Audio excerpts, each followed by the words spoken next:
pia aonekane ni hadithi, maana tunapotuma kwenye nani na kitu tukimaliza hapa, unaweza kumtembelea ukaangalia, utaona pia tuna iko kwa nje hivi kubwa kutoka kama nani, na alipelekwa hospitali ya wilaya.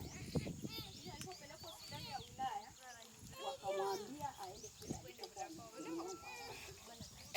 Sasa changamoto inakuja, nani wa kumpeleka? Sasa nilibidi nitembee mpaka nyumbani kwao, nianze kuona mazingira, nianze kuona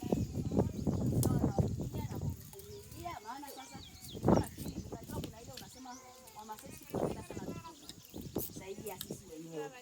Sasa unafika mahali unaona kweli hapa sasa mtu anakuambia ni hata leo nilijihudumia nimefika hivi basi wameamua kukaa hivyo.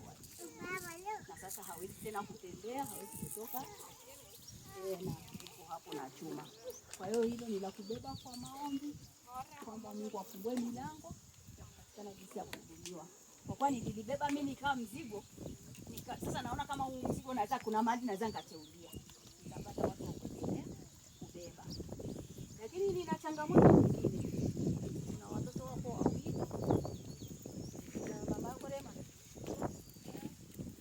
Kuna huyo mama ni kama hayuko sawa sana.